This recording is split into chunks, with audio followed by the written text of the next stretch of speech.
I first want to thank you very much for giving us the honor of launching this amazing exhibit here at Chapman University. And I'm sure everybody here, including myself, even though you told me this before, but I still want to hear it.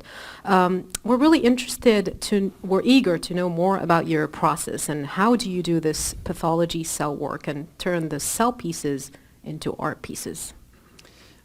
So we will talk about the right brain and left brain. Just in general, when a pathologist is reviewing a slide, it's pretty much the analytical left brain that works. The right brain is mainly for the emotions, the arts, the feelings.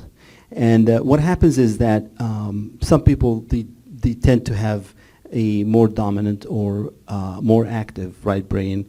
And some people, they have a very strong focused analytical left brain.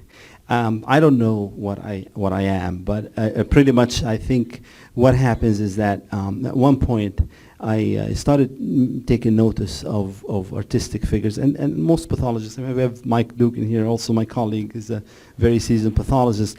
Pathologists are kind of obsessed with smiley faces. Like they would look at it and say, oh, here's a smiley face. If you go and follow any pathologist on Twitter, you see that there's always like this interest in that. So what happens is that, I started taking, and I did that. I went through that phase too.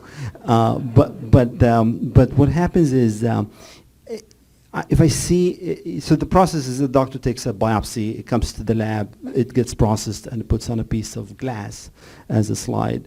The pathologist's job is to evaluate under the microscope, and the assessment under the microscope results in a report with a diagnosis.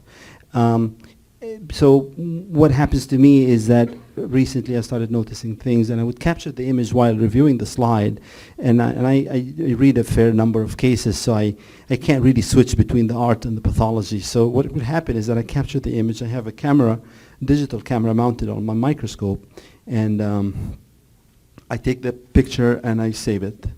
And I forget about it, and then at one point I feel like I need to look at some of those images, and then I review the image, and sometimes I see something and I say, okay, it's not there yet, and then I come back to the image, could be weeks, and then I capture the image, and then if I see something artistic, I start to work with it, and sometimes it's instant, and sometimes it takes a lot of hours to come to the thing that I feel I want to say or I want to show in the image.